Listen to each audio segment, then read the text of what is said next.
जय हिंद दोस्तों, कैसे हैं आप लोग। आई होप कि आप सब अच्छे ही होंगे। उम्मीद है आपकी प्रिपरेशन भी सही तरीके से चल रही होगी।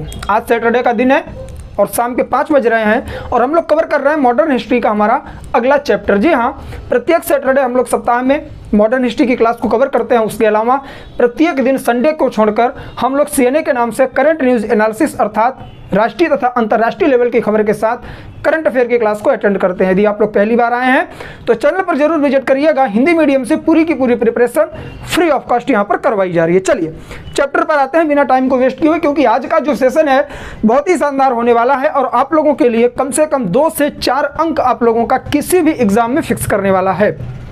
बहुत सारे विद्यार्थी ऐसे होंगे जो यूपीएससी के अलावा किसी अदर एग्जाम की प्रिपरेशन कर रहे होंगे। इन सारे विद्रोह के बारे में बहुत कम सुने होंगे। थोड़ा बहुत जो आपके टीचर होंगे इनके बारे में, टाइम पीरियड के बारे में बता दिए होंगे, किसने किया ये बता दिए होंगे, लेकिन मोस्टली अगर मैं बात करूं तो आप लोग इसे अनजान रहे हैं, हमेशा से इससे अनभिज्ञ रहे हैं। और वही सारी चीज़ें आपकी क्यूरियोसिटी में दूर करने आया हूं और इस सेशन को शानदार बनाने के लिए आप लोगों के सपोर्ट की ज़रूरत है। वीडियो को लास्ट तक देखिए। और हाँ, जो लोग पहली बार आए हैं, ये मॉडर्न हिस्ट्री का हमारा 20वां लेक्चर है। इसके पहले हमने एंशिएंट हिस्ट्री और मेडाइवल हिस्ट्री को पूरी तरह से यूपीएससी के सिलेबस के अकॉर्डिंग कवर कर लिया है।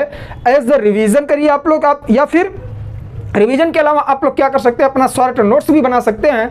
बहुत ही शानदार तरीके से कवर किया गया। बाकी सभी सब्जेक्ट दिए गए हैं, आप प्लेलिस्ट में जाइए, अलग अलग सब्जेक्ट की प्लेलिस्ट आप लोग चेकआउट करिए और चीज़ों को अपने नोट्स में लिखते रहिए। चलिए सेशन की शुरुआत करते हैं।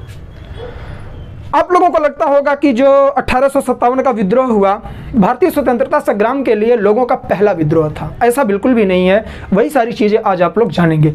आज जितने भी विद्रोह हम लोग पढ़ेंगे ना, बहुत सारे स्टूडेंट्स के लिए नए होंगे और ये 1857 की क्रांति या फिर विद्रोह के पहले हुए थे।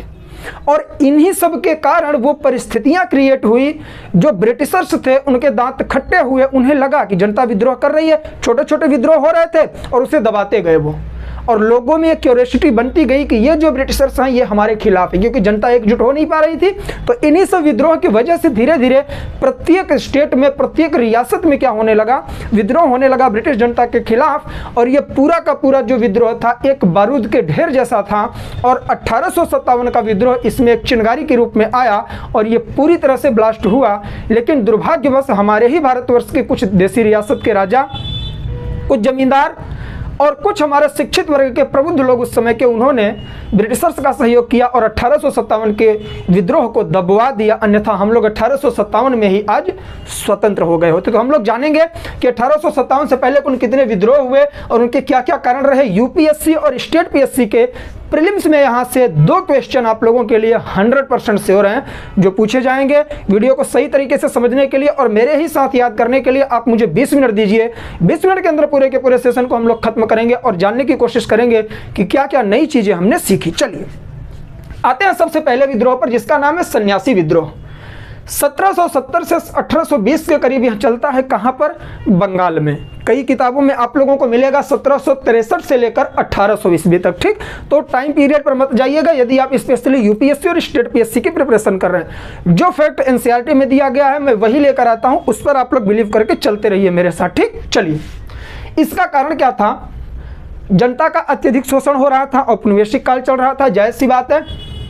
लूट खसोट मनमाने तरीके से जमींदारों के द्वारा की जा रही थी। अकाल भी पड़ा था, आप सबको पता होगा 1770 में भारतवर्ष में इतना बड़ा अकाल पड़ा था कि बहुत ज़्यादा मात्रा में जनसंख्या की मृत्यु हो गई थी भुखमरी की वजह से। तो वो भी एक कारण रहा और उस समय की आर्थिक मंदी भी प्रमुख कारणों में आती है सन्यासी विद्रोह के। ये पूछा जाता है आपसे।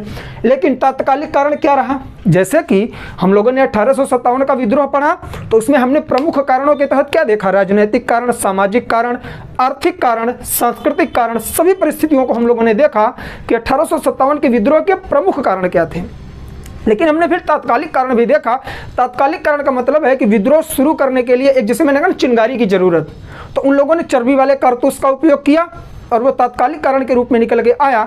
इसी तरह से सन्यासी विद्रोह में ये सब प्रमुख कारण थे, ये सब दबे हुए थे, इससे जनता विचलित थी लेकिन वो विद्रोह नहीं कर पा रही थी। तो उसे एक तात्कालिक कारण क्या मिला कि जो तीर्थ स्थल थे उस पर भी ब्रिटिशर्स ने कर लगा दिया। जो हिंदुओं के तीर्थ स्थल थे, जो मुस्लिमों के तीर्थ स्थल थे, वहां पर भी इन्होंने टैक्स वसूलना शुरू कर दिया और ये एक चिंगारी के रूप में सामने आया और जनता भड़क उठी, लोगों ने विद्रोह कर दिया। इसके प्रमुख क्षेत्र कौन कौन से रहे? तो ढाका, रंगपुर और मेमनपुर। याद रखिएगा, ढाका वर्तमान समय में बांग्लादेश की राजधानी है। बंगाल का विभाजन कैसे हुआ था, फिर पाकिस्तान का विभाजन कैसे हुआ, सब कुछ बता चुका हूं। एक बार आप लोग प्रीवियस हमारी वीडियो जरूर देखिएगा।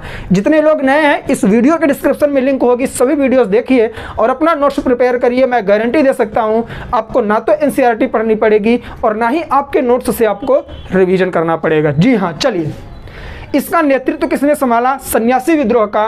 तो भवानी पाठक और देवी चौधरानी ने क्या किया, इस पूरे के पूरे सन्यासी विद्रोह का नेतृत्व किया। क्योंकि देखिए, जब विद्रोह होता है तो एक नेतृत्वकर्ता की आवश्यकता होती है ना, जो प्रमुख तौर पर सामने आए और लोगों के साथ चले और उन्हें गाइड करे। 1857 के विद्रोह को दमन करने के पीछे सबसे बड़ी रणनीति ब्रिटिशर्स की यही थी। उनकी जीत सबसे बड़ी यही थी कि हमारे अपनों में कमी थी, हमारे यहाँ से कोई कुशल नेतृत्वकर्ता हमें नहीं मिला था, अन्यथा वो विद्रोह केवल सेना का विद्रोह ना रह जाता, केवल जनता का विद्रोह ना रह जाता। आप सोचिए, जनता ने भी विद्रोह किया था, सेना ने भी विद्रोह किया था, लेकिन फिर भी हम उस समय ब्रिटिशर्स को नहीं भगा पाए। उसका सबसे बड़ा रीजन है कि हमारे पास एक प्रमुख नेता नहीं था, गुटबंदियां होने लगी थी, लोग अपने फायदे के लिए बिकने लग गए थे। जी हाँ, सिंपल वे में जानिए। तो इसका नेतृत्व किसने किया? भवानी पाठक और देवी चौधरानी ने। आपको पता होगा कि बंकिम चंद्र चटर्जी का एक उपन्यास है जिसका नाम है आनंद मठ। इसमें इन्होंने सन्यासी विद्रोह की बातों को ही लिखा। एक बार पढ़ लीजिएगा, टाइम मिलेगा तो। वैसे भी अगर आप यूपीएससी की प्रिपरेशन कर रहे हैं ना, तो आपको नोवेल वगैरह पढ़ना चाहिए, उपन्यास वगैरह। टाइम निकाल के पढ़िए, बहुत सारी चीजें निबंध के लिए आप लोगों को वहां से मिल जाती हैं। चलिए, इसका दमन किसने किया? तो वारेन हेस्टिंग्स ने इसका पूरी तरह से दमन कर दिया। तो सन्यासी विद्रोह शुरू कब हुआ? 1770 में। किसने शुरू किया? भवानी पाठक और देवी चौधरानी नेतृत्व करता थे। सन्यासियों का विद्रोह था। किस वजह से हुआ? तीर्थ स्थलों पर लगाया जाने वाला कर। कहीं ना कहीं एक तरह से यह धार्मिक विद्रोह भी था, क्योंकि हमारे भारतीयों की आस्था के प्रति छेड़छाड़ हो रही थी, हमारे तीर्थ स्थानों पर कर लगाए जा रहे थे। और इसका वर्णन कहां पर मिलेगा यदि आपसे पूछे तो आनंद मठ में। ये उपन्यास किसने लिखा है? बंकिम चंद्र चटर्जी ने लिखा है। इसका दमन किसने किया? वारेन हेस्टिंग्स ने इसका पूरी तरह से दमन कर दिया। समझ में आई, चीजें याद हो गई होंगी। मैं लास्ट में रिवीजन करवाऊंगा, बिल्कुल मत घबराएं, बस साथ में बने रहिए। एज ए स्टोरी में चीजें लेकर चलूंगा। अब आता है फकीर विद्रोह। इसके जस्ट बाद क्या मैं बात करूं यदि, तो जब ये चल रहा था तभी ये भी शुरू हो गया बंगाल में ही। 1767 से 1777 के बीच में यह विद्रोह चला, फकीर विद्रोह। फकीर किसे कहते हैं? जो मुस्लिम संप्रदाय के जो धर्मगुरु होते हैं, जो घुमक्कड़ जीवन व्यतीत करते हैं। फकीर हम लोग बोलते हैं क्या, फकीर की तरह घूम रहे हो, है ना, तो वो फकीर होते हैं। तो किसने शुरू किया? घुमक्कड़ मुसलमान फकीरों के द्वारा यह शुरू किया गया। तो इसमें भी नेतृत्वकर्ता की आवश्यकता पड़ेगी, बिल्कुल। तो इसका नेतृत्व किया मजनूम शाह ने। मजनूम शाह ने फकीर विद्रोह का नेतृत्व किया, लेकिन उनकी मृत्यु हो जाती है। उसके बाद उनके पुत्र चिराग अली शाह ने क्या किया? पूरी तरह से इसका नेतृत्व किया। तो चीजें याद रखिएगा आप लोग। सहयोग किसका मिला? अब देखिए, आपको यहां पर देखिएगा हमारा भारतवर्ष, यहां हमारा दिखेगा हिंदू, मुस्लिम, सिख, ईसाई, सारे मानव भाई वो यहां दिखेगा आपको। कैसे? देखिए, ये विद्रोह फकीरों का था, मुस्लिम घुमक्कड़ व्यक्तियों का क्या था? विद्रोह था। यदि हिंदू वर्ग के लोग चाहते, सिख धर्म के लोग चाहते, कहते भैया तुम्हारा विद्रोह है, तुम देखो, हमसे मतलब नहीं है। लेकिन उस समय हमारे भारतवर्ष के प्रत्येक नागरिक में राष्ट्रवाद की नींव पनप रही थी, राष्ट्रवाद का बीज पनप रहा था। इस वजह से फकीर विद्रोह में इन्हें सहयोग किसका मिला? राजपूतों का, पठानों का। और ये भवानी शंकर, भवानी पाठक और देवी चौधरानी, जिन्होंने सन्यासी विद्रोह का समर्थन या फिर नेतृत्व किया था, इन्होंने भी फकीर विद्रोह को पूरी तरह से सहयोग प्रदान किया। ठीक है। बाद में क्या होता है कि यह विद्रोह जो था वो हिंसक हो जाता है कालांतर में। हिंसक इन द सेंस, जनता को नहीं मार रहे थे ये लोग। इनने क्या किया कि जो ब्रिटिशर्स की फैक्ट्रियां थी वहां पर अटैक करने शुरू कर दिया और उसे लूटने लग गए। वहां के प्रमुख केंद्रों को लूटा जाने लगा। उस परिपथ से हम लोग देखें तो तत्कालिक कारणों में बिल्कुल सही था, ब्रिटिशर्स के साथ यही होना चाहिए। और बाद में आपस में फूट पड़ी और ब्रिटिशर्स ने इस संघर्ष को आसानी से दबा दिया। हमने देखा सन्यासी विद्रोह और हमने अभी क्या देखा? जस्ट फकीर विद्रोह। ये विद्रोह यूपीएससी मेंस के लिए भी इंपॉर्टेंट हैं, मेंस के लिए भी राष्ट्रीय आंदोलन के तहत आप लोग इसे याद कर सकते हैं, नेशनल मूवमेंट, क्योंकि इसे हम कह सकते हैं भारतीय स्वतंत्रता के पहले प्रयास भारतीयों के द्वारा। राष्ट्रवाद की नींव यहाँ से पड़ती है, राष्ट्रवाद का बीज हम भारतीयों में यहाँ से पनपने लगता है। जब हमें लगता है कि ये ब्रिटिशर्स हमारा शोषण कर रहे हैं तो विद्रोह शुरू हो जाता है। आगे बढ़ते हैं, तीसरे विद्रोह पर आते हैं। पाइक विद्रोह most important for UPSC. UPSC mains में भी यहां से क्वेश्चन बना चुका है आपके जीएस फर्स्ट में, और यूपीएससी प्रीलिम्स में भी यहां से क्वेश्चन बना चुका है। आप पिछले 2-3 साल के बाद का पेपर देखिएगा, यहां से क्वेश्चन आपको मिलेगा पाइक विद्रोह से। पाइक विद्रोह कहां पर हुआ सर? तो यहां ओडिशा में हुआ। पाइक कौन थे? तो यह एक जाति विशेष थी, और इनका कारण क्या था? बहुत ही अद्भुत था। आइए देखते हैं। इसका प्रारंभ होता है ओडिशा के खुर्द जिला से, या फिर खुर्दा कह सकते हैं, या खुर्दा जिला से। किसके द्वारा? पाइक जातियों के द्वारा। ये पाइक जातियां कौन थी? ये अचानक से विद्रोह कैसे करने लग गई? आइए, इसका नेतृत्व किसने किया? बख्शी जगबंधु विद्याधर ने इसका नेतृत्व किया। नेतृत्वकर्ता का नाम याद रखिएगा। आप लोग एक फ्लो चार्ट बना लीजिएगा और उसमें लिखिएगा विद्रोह, समय, नेतृत्वकर्ता, कारण और दमन किसने किया। ऐसे बनाएंगे आप लोग डायग्राम, तो चीजें आपकी जल्दी क्लियर होंगी। ठीक, इसका कारण क्या था? कर मुक्त भूमि पर प्रतिबंध लगा दिया गया ब्रिटिशर्स के द्वारा। अब समझिए कैसे। जो पाइक जाति के लोग थे, जो खुर्दा है ना, खुर्द जिला जिसे मैं कह रहा हूं खुर्दा जिला, वहां पर पहले एक शासन जो था ना, शासक था, वो शासन किया करता था। उस वंश के जो लोग थे, राजवंश के लोग, वो पाइक जातियों को कुछ भूमियां अनुदान के रूप में देते थे, गिफ्ट स्वरूप देते थे, और उस पर कर मुक्त व्यापार करने, कर मुक्त खेती करने का उन्हें छूट दी जाती थी। मतलब उन्हें पूरी तरह से भूमि दे दी गई थी कि जो भी पाइक जाति है इस भूमि पर क्या करेगी? खेती करेगी, और हम इससे कोई भी टैक्स वसूल नहीं करेंगे। वो आराम से खेती कर रहे थे। ब्रिटिशर्स आए और उनको मिली कर मुक्त भूमि को उन्होंने छीन लिया और बड़े बड़े टैक्स उन पर थोप दिए। जमींदारों ने भी उनका सहयोग किया, क्योंकि जमींदारों को मिलता था पैसा। जैसे ही पाइकों से जमीन छीनी गई तो वो क्या दी जाने लगी? वो पूरी तरह से, जैसे कहते नहीं है, क्या बोलते हैं उसको, कि भाड़े पर देना जमीन को। ठीक है, आप लोग उसे जानते हो, लीज पर जमीन दी जाने लगी, तो जमींदारों को पैसा मिलने लगा। जमींदारों ने भी पाइकों का विद्रोह क्या किया? पूरी तरह से दबाने की कोशिश की, है ना। 1825 में इसका दमन आसानी से कर दिया गया, क्योंकि यह एक जाति विशेष का विद्रोह था। अगर मैं बता रहा हूं जितने लोग ये अलग अलग विद्रोह कर रहे हैं, सबका नाम अलग मिलेगा। केवल फकीर विद्रोह और सन्यासी विद्रोह में भवानी पाठक और देवी चौधरानी क्या हैं, कॉमन के रूप में देख रहे हैं। अन्यथा यदि ये सारे टाइम पीरियड देखिए तो कहीं ना कहीं 20 साल के अंदर सारे विद्रोह हुए हैं। यदि सब एक होकर विद्रोह छेड़ देते 1857 की तरह, तो कहीं ना कहीं ब्रिटिशर्स उसी समय चले जाते, क्योंकि वो उतने मजबूत उस समय नहीं हो पाए थे। ठीक, तो ये कारण था। दमन कैसे हुआ? नेतृत्व किसने किया? प्रारंभ क्यों हुआ? और इसके शुरुआत होने की कारण क्या थी? तो पाइकों को मिली कर मुक्ति भूमि पर भी ब्रिटिशर्स ने कर थोप दिए, टैक्स थोप दिए। इस वजह से वो उन्होंने विरोध किया, आगे चल के उसका दमन कर दिया गया। आइए अहोम विद्रोह पर चलते हैं। मोस्ट इंपॉर्टेंट, आप अहोम को असम के रूप में भी जानते होंगे, कई लोग सुने होंगे, जो नहीं सुने होंगे मैं बता दूं। आज का जो आप लोग आसाम देख रहे हैं ना, आसाम में पहले अहोम राजवंश का शासन चलता था, बहुत समय तक चला था। इस वजह से उसे अहोम के नाम से भी जाना जाता था। ठीक, तो आइए इस विद्रोह को देखते हैं। 1828 से 1833 तक यह विद्रोह चला है। देखिएगा, आपको 1828 का बर्मा युद्ध पता होगा। 1828 में ब्रिटिशर्स ने बर्मा में युद्ध किया, और उसके बाद जो हमारा क्या था, उत्तरी असम था। मैं थोड़ा यहाँ ये आपको बताने की कोशिश करूँ, मैप कहाँ बना दूँ कि दिखे। यहाँ दिख रहा है आप लोगों को, मैं इस साइड का मैप बनाऊंगा बस। ठीक, ऐसे मान लीजिए, ऐसे है तो हमारा असम इस तरह से पड़ता है। तो इस उत्तरी असम पर क्या किया? पूरी तरह से ब्रिटिशर्स ने अधिकार कर लिया। शासन किसका चल रहा था पूरे असम पे? तो चल रहा था अहोम राजवंश का। जैसे ही ब्रिटिशर्स ने उत्तरी असम का क्या किया? अधिग्रहण किया, वहां के जो उत्तराधिकारी थे राजवंश के, उन्होंने विद्रोह कर दिया कि भाई साहब ये हमारी जमीन है, हम यहाँ शासन कर रहे हैं, आप कैसे, कहाँ से आए, निकलो यहाँ से। उन्होंने विद्रोह कर दिया। बढ़ते हैं आगे, समझेंगे। अहोम वंश के उत्तराधिकारियों द्वारा विद्रोह कर दिया गया। ठीक है, उत्तरी असम पर ब्रिटिशर्स ने 1828 में बर्मा युद्ध के बाद कब्जा किया, और अहोम वंश के उत्तराधिकारियों द्वारा इसका विरोध किया गया। अब नेतृत्व देखिएगा, गोमधर कुंवर, एक कुंवर साहब थे, राजकुमार थे, जिनका नाम गोमधर था। इन्होंने 1828 से 1830 तक विद्रोह किया, और ये विद्रोह इनका विफल हो गया। उसके बाद क्या होता है? 1830 में कुंवर रूपचंद्र ने नेतृत्व किया, और इन्होंने ब्रिटिशर्स के दांत खट्टे कर दिए। क्या नाम था उनका? कुंवर रूपचंद्र ने 1830 में विद्रोह किया। अब देखिए 1857 का विद्रोह होता है, जिससे पूरे भारतवर्ष में पता लगता है। लेकिन इन विद्रोह के बारे में हम क्यों नहीं पढ़ रहे हैं? क्योंकि अलग अलग व्यक्ति अलग अलग विद्रोह कर रहा है। यदि यही सारे लोग मिलकर एक साथ विद्रोह करते तो कहीं ना कहीं हमारा भारतवर्ष उसी टाइम पीरियड में स्वतंत्र हो गया होता, आज़ाद हो गया होता इन ब्रिटिशर्स के चंगुल से। होता क्या है, 1830 में कुंवर रूपचंद्र ने नेतृत्व संभाला और उन्होंने विद्रोह ब्रिटिशर्स के खिलाफ किया। उन्होंने ब्रिटिशर्स के दांत खट्टे कर दिए पूरी तरह से।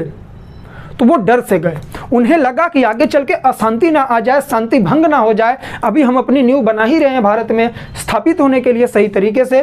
तो उन्होंने 1833 में क्या किया, जो अहोम वंश के महाराजा थे, महाराजा पुरंदर सिंह को उत्तरी असम सौंप दिया, डर के मारे सौंप दिया। अब सोचिए, एक राजवंश उनके दांत खट्टे कर सकता है। यदि ये सारे लोग मिलकर विद्रोह किए होते, मैं बार बार बोल रहा हूं, संगठन में शक्ति होती है डियर। संगठन में चाहे वो आपका परिवार हो, चाहे वो आपका गांव हो, आपका कस्बा हो, आपका देश हो, यदि आप एक नहीं है ना, तो फिर आप आगे कुछ नहीं कर सकते।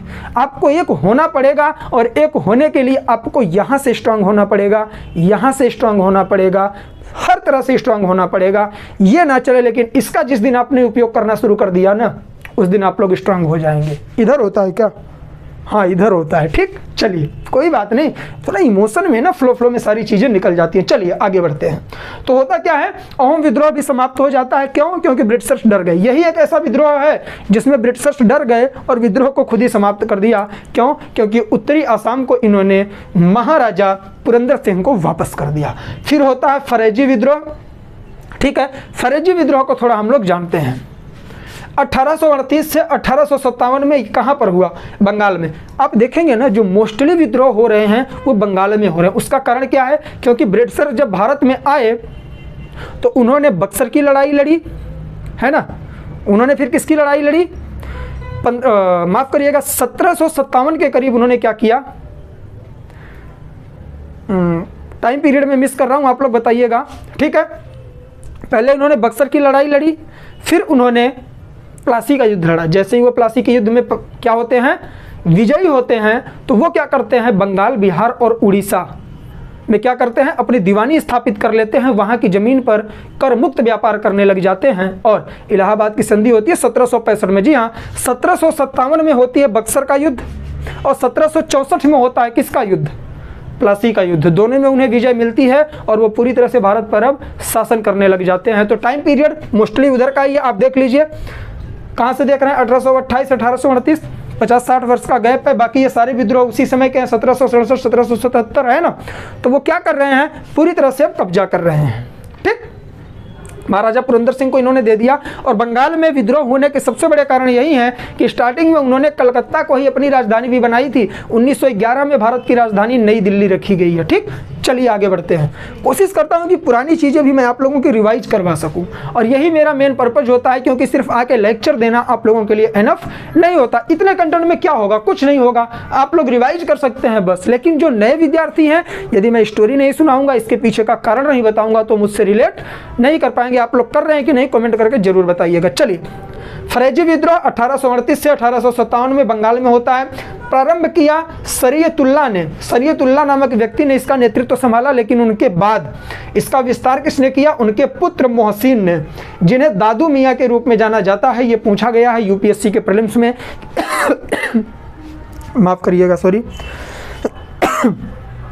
एक मिनट में पानी पी लूं।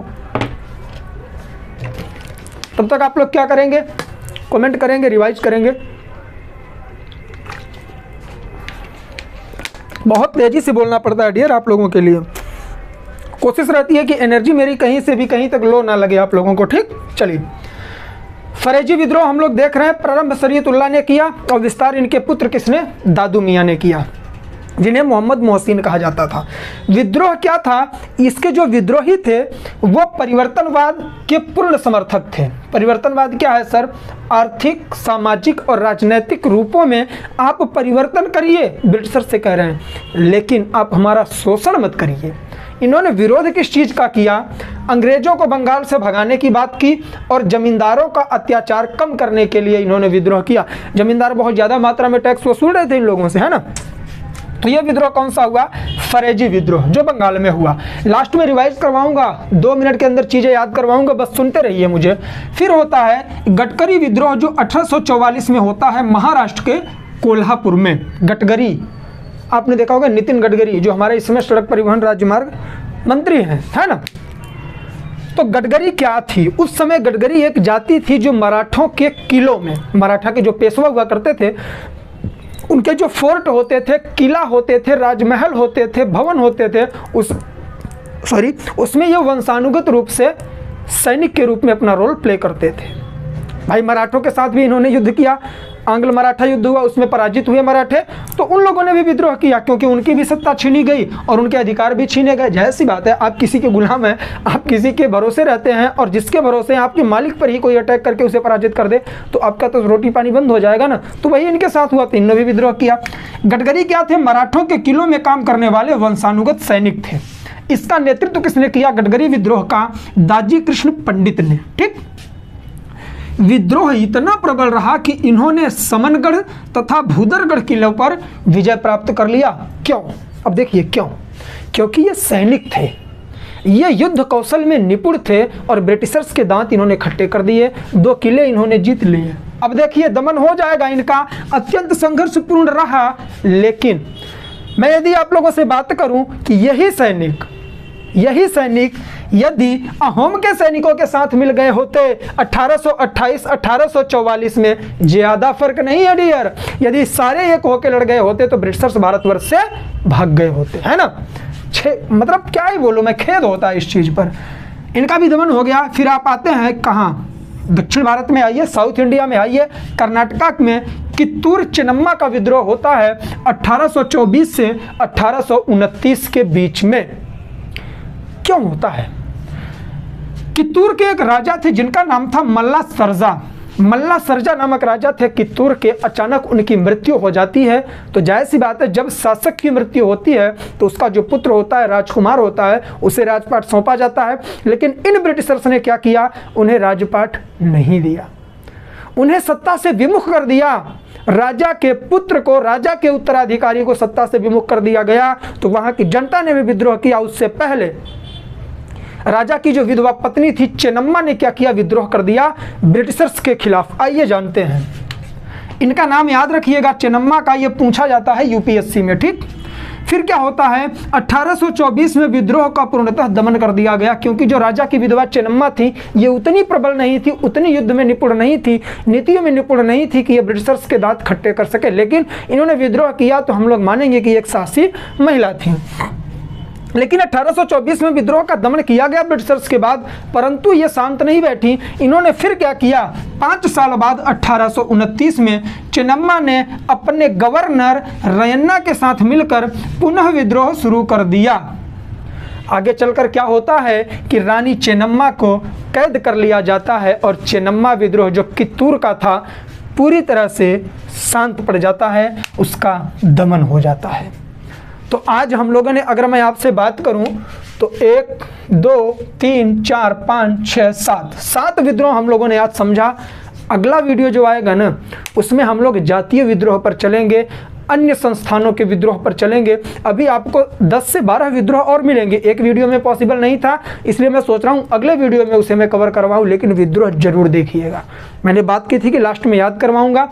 टाइम पीरियड याद करिए, सन्यासी विद्रोह, फकीर विद्रोह, कैसे लिखना है आप लोगों को। ठीक है, अब आप लोग इसे नोट डाउन तो कर ही चुके होंगे, तो मैं एक काम करता हूँ, थोड़ा सा रफ करता हूँ इसे। ठीक है, फिर मैं आपको बताता हूँ कि आप नोट्स कैसे बनाएंगे तो आपकी चीज़ें क्लियर होंगी। मैं कहाँ लिख दूँ? यहाँ पर लिख दे रहा हूँ, आप लोगों के समझ में आ जाएगा, है ना। पहले लिखिए आप लोग यहाँ पर विद्रोह। ठीक, विद्रोह का नाम डाल दीजिए, फिर समय लिख दीजिए, फिर विद्रोह का कारण लिख दीजिए। ठीक, और विद्रोह का नेतृत्वकर्ता लिख दीजिए। ठीक, और उसके बाद दमनकर्ता, है ना। इस तरह से लिखिए आप लोग, और इस तरह से चार्ट बना के लिखिए एक जगह। नोट्स बनाने का अपना अलग अलग तरीका होता है, आपको एक्सप्लेन करना था इसलिए मैंने इतनी सारी चीज़ें आपके लिए कवर की। ठीक, तो ऐसे नोट्स बनाइए, चीज़ें याद होंगी।